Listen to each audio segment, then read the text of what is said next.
वादी खरड़ बुज़ार, बुज़ार कबीले की सबसे खूबसूरत वादी।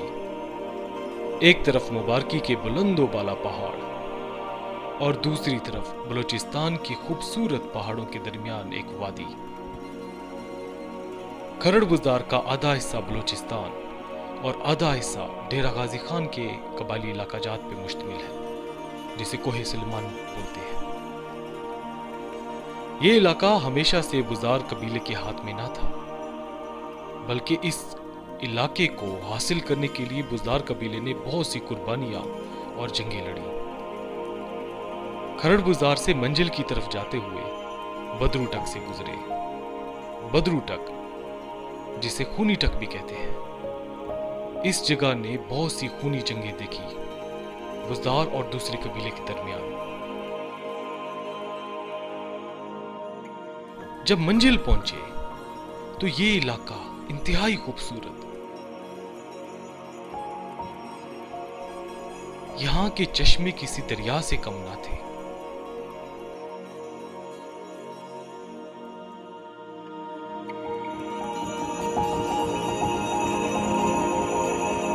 और इस इलाके की सबसे खूबसूरत बात मुझे ये लगी, सदियों पुरानी रवायात को उन्होंने नहीं छोड़ा।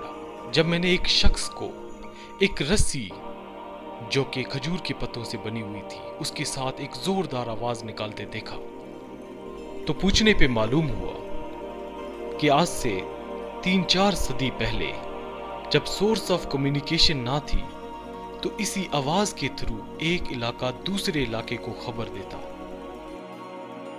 मंजिल के बाद हमारी अगली मंजिल थी सोडाडाट।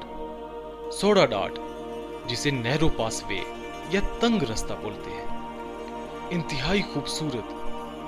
यहां के पहाड़ किसी दूसरी जगह के लगते थे और ये इलाका भारती को खरड़ बुज़ार से मिलाता है।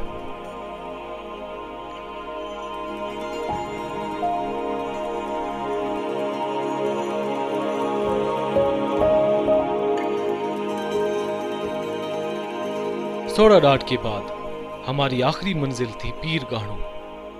पीर गाणू तुमन बुज़ार के सबसे मोतबर पीर।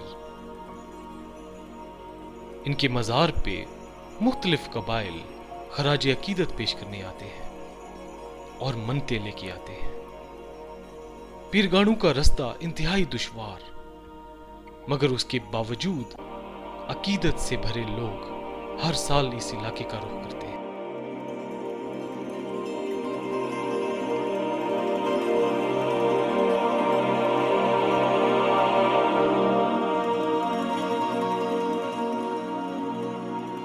पीर गाणू के वैसे तो सैकड़ों किस्से हैं। एक किस्सा मैं बयान करता हूं। पीर गाणू के वक्त जब बुज़ार कबीले की दूसरी कबाइल के साथ जब जंग हुई, तो उस वक्त पीर गाणू एक दूसरे कबाइल के पास मदद के लिए गए। तो एक शर्त पे उन्होंने मदद के लिए ऑफर की। वो ये थी, अगर पीर गाणू एक बंजर पहाड़ से चश्मा निकाल दे तो उसके बाद ही वो कबीला बुज़ार कबीले की मदद करेगा। तो पीर गाणू ने अपना चादर फैलाया और वहां से चश्मा नमूदार हुआ। मैं अपने सफर का इख्तिताम पीर गाणू से करता हूं। मिन्नतवार।